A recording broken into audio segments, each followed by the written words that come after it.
उम्र भर इस भूल में जीते रहे गालिब, धूल चेहरे पे थी और हम आईना ही पूछते रहे।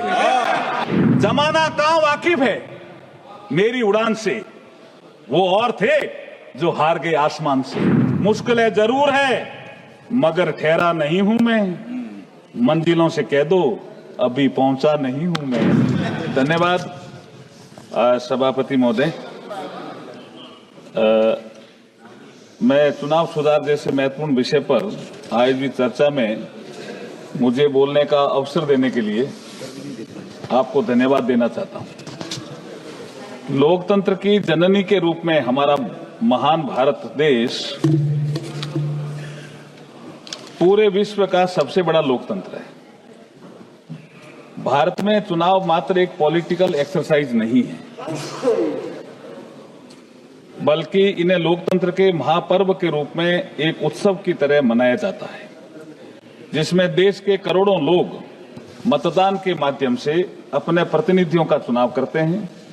ये हमारे लोकतांत्रिक गणतंत्र की पहचान का एक सशक्त प्रतीक है तथा यही वह आधारशिला है जिस पर भारतीय लोकतंत्र की भव्य संरचना की नींव रखी गई है।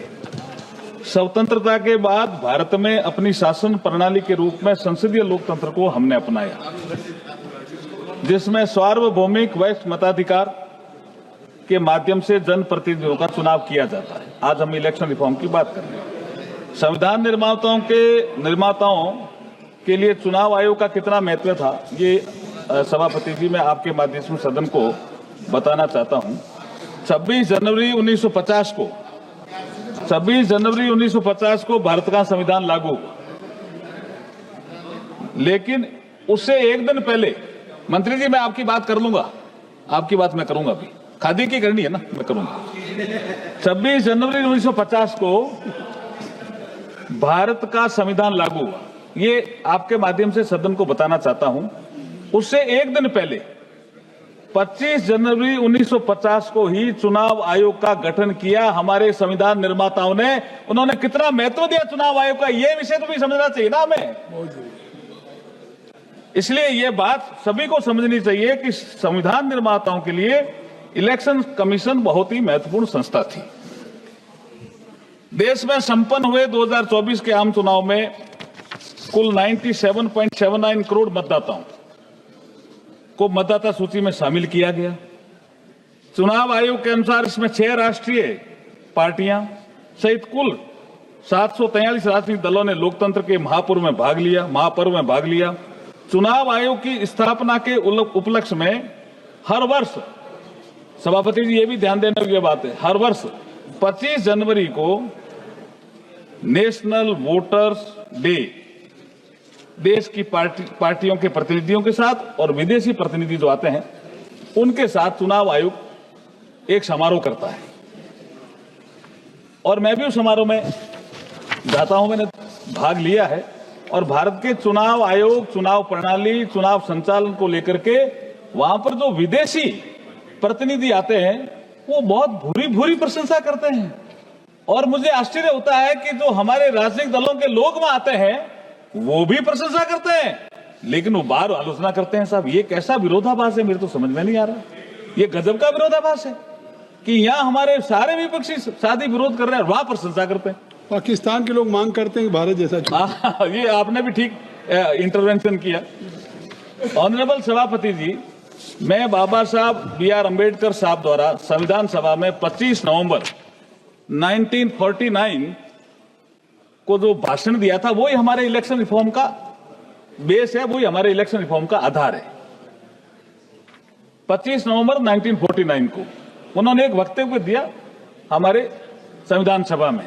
On the 26 January 1950 we are going to enter into a life of contradiction in politics. We will have a equality, and in social and economic life we will have a inequality. In politics we will be or recognizing the principle, यही हमारे election reform का आधार है। SIR का भी यही आधार है। In politics we will be recognizing the principle of one man, one vote and one value. यही principal है SIR का भी, यही प्रिंसिपल है चुनाव का भी। एक आदमी का एक ही वोट होना चाहिए, एक ही वैल्यू होनी चाहिए। इसलिए एसआईआर में जो अपात्र वोट है, जो बाबा साहब के अनुसार अपात्र वोट है, वो नहीं रहने चाहिए मतदाता सूची में, और पात्र लोग हैं वो छूटने नहीं चाहिए। यही बाबा साहब कह के गए हैं। अब क्या है कि राहुल गांधी जी किताब तो लेके आते हैं, लेकिन किताब में लिखा क्या ये पढ़ते नहीं है, ये समस्या है। इसलिए पढ़ना पड़ेगा क्या लिखा है? हाँ, ये बाबा साहब, मैं बताता हूँ आपकी बात भी, मैं मनीष जी आपकी बात भी बताऊंगा। बाबा साहब ने भारत में चुनाव भागीदारी हेतु one man one vote one value के सिद्धांत को प्रतिपादित किया। एक व्यक्ति को एक वोट देने का अधिकार है, सभी के वोटों का मूल्य बराबर रखा गया। इसी प्रक्रिया के तहत कोई भी, मैं दोबारा रिपीट कर रहा हूं, कोई भी पात्र व्यक्ति वोटर लिस्ट में नामांकन से और वोट देने के अधिकार से छूटना नहीं चाहिए, और कोई भी अपात्र व्यक्ति वोटर लिस्ट में शामिल नहीं होना चाहिए। यह सुनिश्चित करने के लिए चुनाव आयोग समय समय पर एसआईआर की प्रक्रिया संचालित करता है।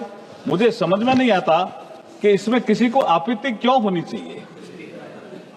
कांग्रेस के जमाने में कितनी बार एसआईआर हुई साहब? वो करें तो ठीक, हम करें तो खराब। ये कैसा विरोधाभास है सर? मैं ये आपसे पूछना चाहता हूं।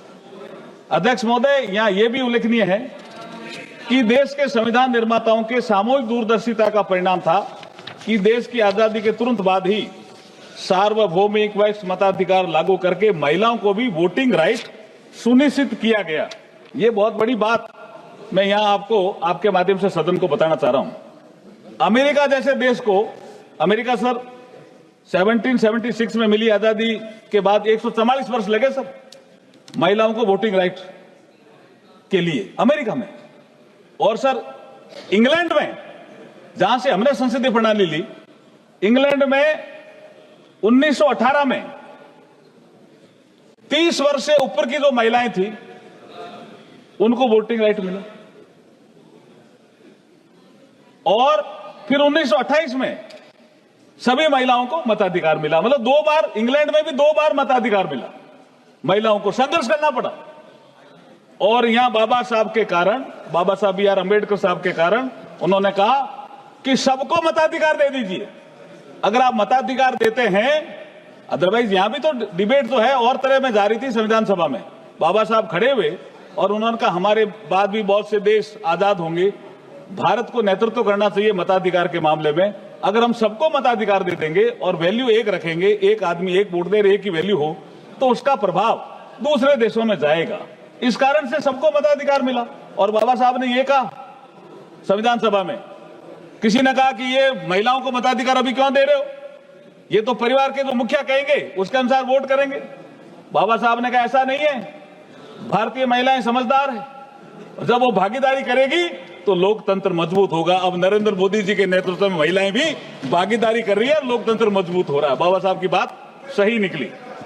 इससे आगे बढ़ते हुए प्रधानमंत्री नरेंद्र मोदी जी ने जब नए संसद भवन में पहले बिल के रूप में नारी शक्ति बंधन, यहां भी बाबा साहब को ही श्रद्धांजलि दी है नरेंद्र मोदी जी ने, नारी शक्ति बंधन जो अधिनियम बना हमारा, जिसमें लोकसभा और विधानसभाओं में 33% महिलाओं को रिजर्वेशन किसने किया?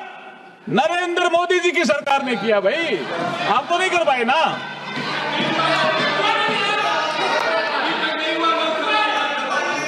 चुनाव आयोग के मार्गदर्शन में देश का प्रथम आम चुनाव। बैठिए, फिर आप नहीं रहेंगे यहां।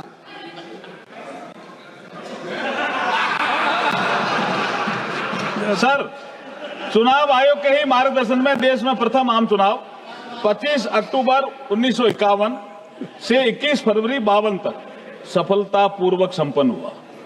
बहुत से लोगों ने आर्टिकल लिखे सर, बहुत से लोगों ने लेख लिखा कि भारत में लोकतंत्र सफल होगा कि नहीं होगा। चुनाव आयोग ने कितना बड़ा काम प्रथम चुनाव आयोग से करना शुरू किया है सर। हम चुनाव आयोग जैसी संस्था, जिसका हमारे साथी ललन सिंह जी ठीक ही कह रहे थे कि बाबा साहब ने कहा कि ये, हाँ बाबा साहब की बात तो आनी चाहिए ना, ये बाबा साहब ने कहा ये एक स्वतंत्र निकाय के रूप में काम करे, और इसकी चर्चा इस ललन सिंह जी कह रहे थे भाई ये एक कॉन्स्टिट्यूशनल बॉडी है, इसकी चर्चा आपने मांगी, हमने कहा भाई एसआईआर तो उनका इंटरनल वर्क है चुनाव आयोग का, आप इलेक्शन रिफॉर्म में चर्चा कर लो। आप इलेक्शन रिफॉर्म माने नहीं उस समय इलेक्शन रिफॉर्म मान ले तो चर्चा हम उस समय भी कर देते। आप एसआईआर पे अड़े रहे। संवैधानिक व्यवस्था के अंतर्गत इलेक्शन कमीशन ऑफ इंडिया, नहीं, इसमें जवाब इसका है साहब, हमारे पास जवाब कैसे नहीं है? इनको मैंने उनको उस समय भी बताया था, उस समय भी बताया था कि माननीय मंत्री जी आप चेयर को एड्रेस करिए। नहीं, मैं चेयर को एड्रेस कर रहा हूं। इनको उस समय भी बताया था कि 14 दिसंबर 1988 को बलराम जाखड़ साहब ने कहा आपकी जैसी सीट से ही कि इलेक्शन कमीशन कॉन्स्टिट्यूशनल बॉडी है, इसमें हम इसके कार्यों की चर्चा हम नहीं कर सकते, इसके लिए हमें संविधान में संशोधन करना पड़ेगा। इनको पता है, बीएससी में चर्चा हुई या संविधान के अनुकूल प्रस्ताव लाना पड़ेगा, या संविधान के अनुकूल। आपने ठीक कहा सर। तो ये मैं संवैधानिक व्यवस्था के अंतर्गत इलेक्शन कमीशन ऑफ इंडिया को आर्टिकल 3 to 4 के अंतर्गत इलेक्टोरल रोल की तैयारी, ये मैं आपको बताना चाह रहा हूं कि इलेक्शन कमीशन क्यों इलेक्टोरल रोल को ठीक रखना चाहता है, उनकी ये संवैधानिक जिम्मेदारी है। आर्टिकल 3 to 4 के अंतर्गत इलेक्टोरल रोल की तैयारी, पार्लियामेंट और स्टेट लेजिस्लेचर के इलेक्शन के संचालन हेतु निगरानी, निर्देशन और नियंत्रण के लिए शक्तियां प्रदान की गई है। संविधान सभा ने ही शक्तियां प्रदान की। इस कॉन्स्टिट्यूशनल अथॉरिटी को आगे representation of the people act 1950, जिसका जिक्र मनीष तिवारी जी कर रहे थे, और registration of electors rules 1960 RER 1960 द्वारा उसको सशक्त किया गया। मैं उन नियमों में भी आगे आऊंगा। आर्टिकल 3 to 6 यह निर्धारित करता है कि भारत का प्रत्येक नागरिक जिसने क्वालिफाइंग डेट पर, सर ये इंपॉर्टेंट चीज है, आर्टिकल 3 to 6 ये निर्धारित करता है कि भारत का प्रत्येक नागरिक जिसने क्वालिफाइंग डेट पर 18 वर्ष की आयु पूरी कर ली है, आपके प्रश्न का और जवाब किसी भी कानून, माननीय मंत्री, एक मिनट, माननीय मंत्री जी जो आपने प्रश्न उठाए, हाँ आऊंगा उसका जवाब मैं पहुंच जाऊंगा, मैं पहुंच रहा हूं। आर्टिकल 3 to 6 ये निर्धारित करता है, गौरव जी जो उन्होंने कहा क्या अख्तियार है, आर्टिकल 324, 326 उसी का उल्लेख कर रहे हैं। यस, मैं पहुंच रहा हूं। आर्टिकल 3 to 6 ये निर्धारित करता है कि भारत का प्रत्येक नागरिक जिसने क्वालिफाइंग डेट पर 18 वर्ष की आयु पूरी कर ली है और किसी भी कानून के तहत अयोग्य घोषित नहीं है, उसे वोटर के रूप में पंजीकृत होने का अधिकार है। इसके अतिरिक्त सेक्शन 16, जिस रूल्स की मनीष तिवारी जी बात कर रहे थे, सेक्शन 16, 19 और आरपी एक्ट 1950 नामांकन के लिए निम्नलिखित मूल पात्रता शर्तें निर्धारित करते हैं। ये क्या शर्तें हैं साहब, ये सुनो। आवेदक भारतीय नागरिक होना चाहिए और साउंड माइंड होना चाहिए, ये शर्तें हैं। तभी तो सोनिया गांधी जी अब विषय आपके ध्यान में ही है कि वो बिना भारतीय नागरिक बने हुए वोटर लिस्ट में आ गई थी, तो बाद में नाम हटाना पड़ा और करना पड़ा। सबको पता ही है नहीं विषय, नहीं आपको तो अनुराग जी पता ही है, सबको पता। आवेदक भारतीय नागरिक होना चाहिए और साउंड माइंड होना चाहिए, सेक्शन 16। क्वालिफाइंग डेट पर आयु कम से कम 18 वर्ष होनी चाहिए, इंसॉल्वेंट नहीं होना चाहिए, और संबंधित निर्वाचन क्षेत्र में ऑर्डिनरीली रेजिडेंट होना चाहिए, ये सेक्शन 19। इसके अनुरूप ईसीआई ये कॉन्स्टिट्यूशनल रिस्पॉन्सिबिलिटी लेता है कि केवल योग्य नागरिकों को ही इलेक्टोरल रोल में इंक्लूजन किया जाए। क्या गलत है साहब? और तथा निर्धारित पात्रता नहीं रखने वाले अयोग्य नागरिकों का एक्सक्लूजन किया जाए। ये कल्याण जी का भी जवाब दे रहे हैं। हाँ, इनका भी जवाब है। इलेक्टोरल रोल की शुद्धता और अखंडता बनाए रखना स्वतंत्र और निष्पक्ष इलेक्शन के लिए अत्यंत आवश्यक है। ये एक विश्वसनीय रोल सभी योग्य मतदाताओं का नामांकन सुनिश्चित करने तथा अयोग्य और डुप्लीकेट एंट्रीज को हटाकर पारदर्शिता सुनिश्चित करता है, तो लोकतंत्र को बढ़ाता है। यही काम इलेक्शन कमीशन का है। आरपी एक्ट 1950 के सेक्शन 21 व अन्य प्रावधान इलेक्टोरल रोल की तैयारी और संशोधन को लीगल बेस प्रदान करते हैं। रजिस्ट्रेशन ऑफ इलेक्टर्स रूल्स 1960 का रूल 25 ये निर्धारित करता है कि ईसीआई के निर्देशानुसार प्रत्येक निर्वाचन क्षेत्र के लिए मतदाता सूची को या तो स्पेशल इंटेंसिव रिवीजन या समरी रिवीजन, जो साल में 4 बार होता है, समरी रिवीजन के द्वारा संशोधित किया जाता है। ये काम लगातार इलेक्शन कमीशन करता है, इनके पीरियड में भी होता रहा है। एसआईआर में बताऊंगा तो 6-7 बार हुई है, कोई पहली बार हो रहा है ऐसा नहीं है। कर्नाटक में 2008 में हुआ है। ऐतिहासिक दृष्टि से देखा जाए तो ईसीआई ने इन्हीं प्रावधानों के अंतर्गत उपयोग इलेक्टरल रोल को समय समय पर आवश्यकता के अनुसार समरी या इंटेंसिव रूप में संशोधित करने का कार्य किया। ये हिस्ट्री बोलती है। आप चाहो तो मैं समय नहीं लेना चाहता, मैं डेट वाइज बता सकता हूं कब कौन सी एसआईआर हुई, किसके पीरियड में हुई, कौन प्रधानमंत्री थे, सब है हमारे पास। आप जवाब दे दें। इलेक्टरल रोल का समरी रिवीजन, एक रूटीन, आप संसदीय कार्य राज्य मंत्री, इलेक्टरल रोल का, आप कानून मंत्री भी हैं, इसलिए आप लोगों के प्रश्नों का जवाब दे सकते हैं। मैं बताता हूं। इलेक्टरल रोल का समरी रिवीजन एक रूटीन अपडेशन प्रक्रिया है, रूटीन अपडेशन प्रक्रिया है, जबकि इंटेंसिव रिवीजन एक व्यापक प्रक्रिया है जिसमें बूथ लेवल ऑफिसर द्वारा हाउस टू हाउस इनमरेशन किया जाता है। अध्यक्ष महोदय, मैं आपके माध्यम से इस सदन के समक्ष यह स्पष्ट करना चाहता हूं कि एसआईआर की प्रक्रिया पहली बार संचालित नहीं की जा रही है। मैं डेट बता रहा हूं, इससे पहले भी इंटेंसिव स्पेशल इंटेंसिव रिव्यू वर्ष 52, 56, 57, 61, 65, 66, 83, 84, 87, 89, 92, 93, 95, 2002 और 3 इस समय हुई है। लेकिन पिछले 2 दशकों में कोई भी इंटेंसिव रिवीजन नहीं किया गया, क्योंकि इस अवधि में रैपिड अर्बनाइजेशन, शिक्षा या रोजगार हेतु माइग्रेशन तथा अन्य सामाजिक आर्थिक परिवर्तनों के चलते नागरिकों के निवास स्थान में बार बार बदलाव हुआ, इसलिए वो कहां रहते हैं ये जानकारी करना जरूरी था। इसके चलते कई मतदाता नए निर्वाचन क्षेत्र में पंजीकरण करा लेते हैं, लेकिन पिछले निर्वाचन क्षेत्र से अपना नाम हटाने में विफल रहते हैं, जिसका निशिकांत जी भी जिक्र कर रहे थे अपने माताजी और पिताजी का, जिससे डुप्लीकेट या गलत एंट्रीज उत्पन्न हो जाती है। इन्हीं सब पहलुओं को ध्यान में रख करके स्पेशल इंटेंसिव रिवीजन की आवश्यकता उत्पन्न होती रही है, ताकि मतदाता सूची को पूरी तरह साफ, सत्यापित, पारदर्शी और विश्वसनीय बनाया जा सके।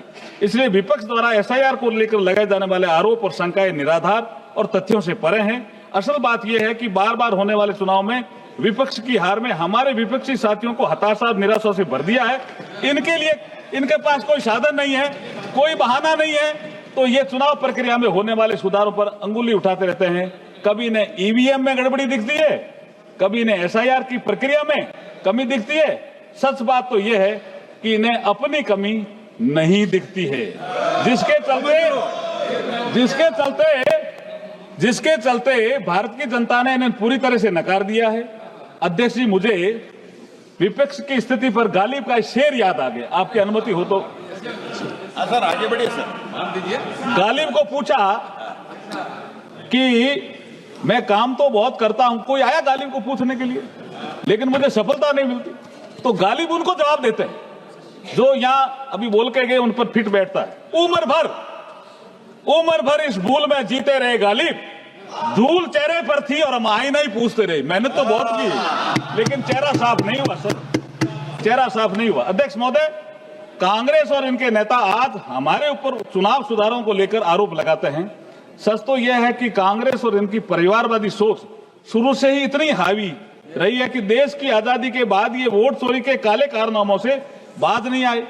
वोट चोरी का झूठी अफवाह फैलाने वाले विपक्ष के दोगलेपन का पर्दाफाश करते हुए वोट चोरी के कुछ तथ्य प्रस्तुत करना चाहता हूं।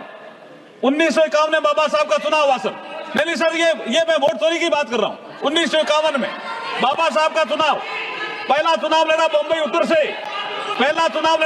उत्तर से। आप सभी को जानकर आश्चर्य होगा कि इस चुनाव में मात्र बाबा साहब 14,561 वोटों से हारे। बाबा साहब मात्र 14,561 वोटों से हारे, लेकिन कांग्रेस की ईर्ष्या और बाबा साहब डॉक्टर भीमराव अंबेडकर जी के प्रति उनकी दुर्भावना के चलते 74,333 वोटों को खारिज करवा दिया। यही वोट चोरी है, यही वोट चोरी है। बाबा साहब ने आगे और सुनिए सभापति जी, 74,333 ये कम वोट नहीं होते। ये जब वोट खारिज हुए तो बाबा साहब ने एक याचिका दायर की चुनाव आयोग में। जैसे ये कह रहे हैं चुनाव आयोग को हम क्या कर रहे हैं, उस समय क्या कर रही थी कांग्रेस, ये देख लो। ये 21 अप्रैल में डेट लाया हूं, 21 अप्रैल 1952 को डॉक्टर अम्बेडकर ने 18 पन्नों की एक याचिका तैयार की, खुद एडवोकेट थे। और सोचिए, जिन्होंने संविधान बनाया उसी संविधान निर्माता को कांग्रेस और एक परिवार ने चुनाव में धांधली करके हरा दिया। ये चुनावी भ्रष्टाचार का पहला उदाहरण है। आगे तो कई उदाहरण ऐसे मिलेंगे, लेकिन चुनाव आयोग को कहा सुनना नहीं है। अध्यक्ष जी मेरी सुनो इधर आप। इन्होंने चुनाव आयोग को कहा सुनना नहीं है। इसलिए मैं कह रहा हूं कि राहुल गांधी जी संविधान की किताब तो लेकर आते हैं, संविधान में लिखा क्या है इसको पढ़ते नहीं हैं। दूसरा उदाहरण सुन लिए, 1971 में आम चुनाव जिसका जिक्र कईयों ने किया, रायबरेली। प्रधानमंत्री पद पर रहते हुए इंदिरा जी द्वारा सरकारी मशीनरी का दुरुपयोग का आरोप, तो इसमें भी संविधान, इसमें कोर्ट में भी है, साबित भी हुआ। और इलेक्ट्रोल मेल प्रैक्टिसेस की घटना वोट चोरी का सबसे घिनौना करती है ये रायबरेली का चुनाव। ये याद ही नहीं आ रहा इनको, जो आज भी भारत के लोकतंत्र को शर्मसार करता है। और मैं कई उदाहरण दे सकता हूं, लेकिन मुझे एक कहानी, मैं राजस्थान का आदमी हूं, मुझे कभी कभी लगता है हमारे यहां तो कहावत है, आपके यहां है कि नहीं है, कि उल्टा चोर कोतवाल को डरता है। सबसे क्या अभी आप ये नियुक्तियों की बात सुना, ये इलेक्शन कमीशन की नियुक्तियों से जुड़ा हुआ मामला। हमारी सरकार ने चुनाव आयुक्तों की नियुक्ति से जुड़ा विधेयक, मुख्य चुनाव आयुक्त और अन्य चुनाव आयुक्त नियुक्ति की सेवा की शर्तें और कार्यालय की अवधि विधेयक 2023, जिसमें भी बोल के गए एलओपी, जिसमें बोल पे अभी गए, मैं उसकी बात कर रहा हूं, पारित किया, जिसका उद्देश्य संविधान के अनुच्छेद 324 3-4 के तहत चुनाव आयोग की नियुक्ति की प्रक्रिया को इंप्लीमेंट करना तथा 2 मार्च 2023 को सुप्रीम कोर्ट के फैसले में कानून बनाने तक, ये एक ऐसा अरेंजमेंट था। सुप्रीम कोर्ट ने कहा कि सच्चंदा इसमें कानून नहीं बनाया, इसलिए कानून बनाने तक हम एक ऐसी व्यवस्था करते हैं। और ये कोई वो कानून बन गया था क्या? इन्होंने भी तो ऐसा, ये जो चीफ इलेक्शन कमिश्नर है, इलेक्शन कमीशन, उसकी सेवा की शर्तों के लिए बार बार अमेंडमेंट किया, तो हमने भी 2023 में अमेंडमेंट किया। और आगे और मैं कहना चाह रहा हूं कि जो ये इसमें लिखा हुआ है कि क्या करना था, इसमें लिखा हुआ है, ये है आपका 3 to 4 सबसेक्शन 5, जिसका मनीष तिवारी जिक्र कर रहे थे। Provided that the chief election commissioner shall not be removed from his office except in like manner and on the like ground as a judge of the Supreme Court। अब supreme court का जज जैसे हटता है वैसे इसको हटाना है, और वही कंडीशन करनी है। तो संविधान में लिखा हुआ वही तो हम कर रहे हैं। राहुल गांधी जी संविधान की किताब तो लेकर के आता है, लेकिन भाई साहब पढ़ते नहीं हैं। क्या करें इसका? इन्होंने पढ़ने का, इन्होंने भी आधा पढ़ा है, इन्होंने भी आधा ही पढ़ा। अब ये बिहार में एसआईआर हुई, मैं भी बिहार के चुनाव में था, हमारे संजय जायसवाल जी भी यहां बैठे हैं, इन्होंने भी कहा भी बिहार के चुनाव में इसका कोई असर नहीं था, मुझे भी असर नहीं आया। और मुद्दे थे जो तो बोले नहीं, एसआईआर बोले, जनता ने इनको स्वीकार नहीं किया, नकार दिया, करारी हार हुई, तो कह रहे हैं ईवीएम खराब है या एसआईआर के कारण हार गई। ये कोई तरीका है क्या? पिकनिक मनाया ये लोग को।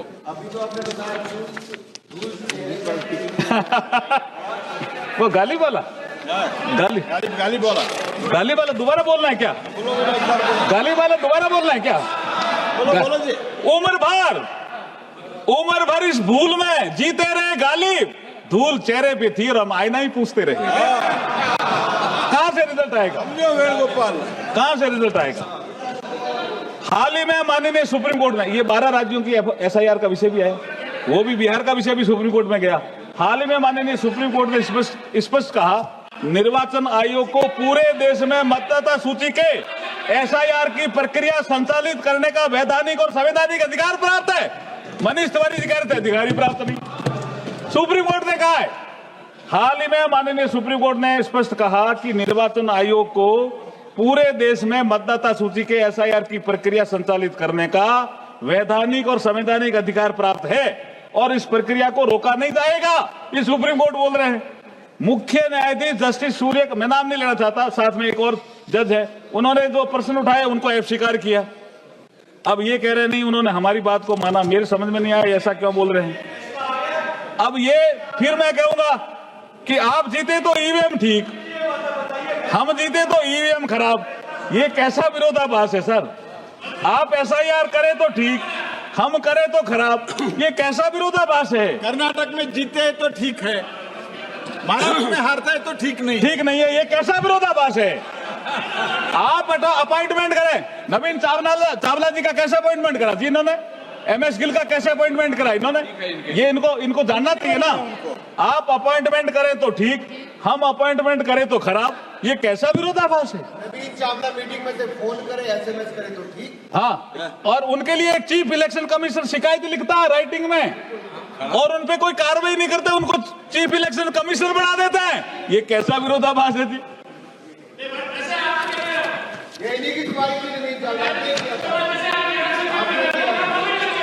देखिए, मैं नवीन चावला के विषय भी बता देता हूं। चर्चा के दौरान कुछ माननीय सदस्यों ने चुनाव आयुक्त की नियुक्ति को लेकर के भी प्रश्न उठाए हैं। शायद वे भूल गए हैं कि किन लोगों ने और किस तरीके से नवीन चावला जी को चुनाव आयुक्त और उसके बाद मुख्य चुनाव आयुक्त बनाया था।